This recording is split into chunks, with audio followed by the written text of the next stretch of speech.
বরিশাল বিভাগের ডেঙ্গু আক্রান্তের সংখ্যা কিছুটা কমেছে। গত ২৪ ঘন্টায় বরিশাল বিভাগের ৫ জেলায় ডেঙ্গুতে নতুন করে ১০৫ জন আক্রান্ত হয়েছেন এবং এ সময় ১১৯ জন রোগী হাসপাতাল থেকে সুস্থ হয়ে বাড়ি ফিরেছেন। বরিশাল শেরেবাংলা মেডিকেল কলেজ হাসপাতাল থেকে সর্বশেষ অবস্থা জানাতে যুক্ত হচ্ছেন প্রতিনিধি মোহাম্মদ হুমায়ুন কবির।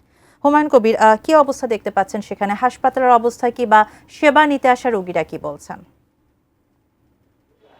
হ্যাঁ শাহানা, আপনি যেমনটা বলছিলেন, গত কয়েকদিনের হিসাবে আমরা দেখছি যে বরিশাল বিভাগের স্বাস্থ্য বিভাগ যে হিসাবটি আমাদের দিয়ে থাকেন প্রতিনিয়ত ২৪ ঘন্টা পর পর, সেখানে দেখা যাচ্ছে কিছুটা কমেছে ডেঙ্গু রোগী আক্রান্তের সংখ্যা, তবে সংখ্যা এখনো কাটেনি।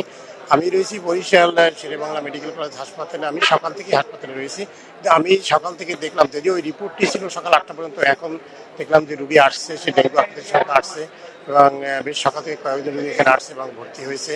এবং মেডিকেল কলেজের মেডিসিন ওয়ার্ডে সাধারণত ডেঙ্গু আক্রান্ত রাখা হয়, কিন্তু ডেঙ্গু রোগীদের রাখার জন্য কোনো কর্ণ করা হয়নি। এখানে যে কটি ইউনিট, যে কটি ওয়ার্ড, প্রতিটি ওয়ার্ডে ডেঙ্গু কর্নার করা হয়েছে এবং যে বলে রাখি এদের সুরক্ষার জন্য, যেমন ডেঙ্গু রোগীদের সাধারণত মশারির মধ্যে রাখা হয়, কিন্তু সেটি আমরা এই মেডিকেল কলেজ হাসপাতালে দেখতে পাচ্ছি না। তবে রোগীরা যারা আসছে, আমি রোগীর সাথে কথা বলি, তারা বলেছে তারা তারা বলেছে যে যারা এখানে আসে তারা সুস্থ ফিরে যায় বেশিরভাগ, এবং মেডিকেল কলেজে আসার পর থেকে তারা বেশিরভাগই সুস্থ ফিরে যায়।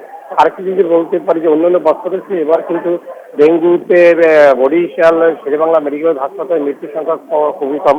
আমি আক্রান্তের একটি হিসাব দিচ্ছি। আক্রান্তের মধ্যে বরিশালে ৩০ জন, পটুয়াখালী রয়েছে ১১ জন, এবং ভোলায় নেই ৩০পুরে ৩ জন, এবং সবথেকে বেশি রয়েছে বরগুনা ৫২ জন। বরগুনের আগে ছিল ৬৫ জন আগের দিনটা। আমরা দেখতে পাচ্ছি যে কিছুটা কমেছে।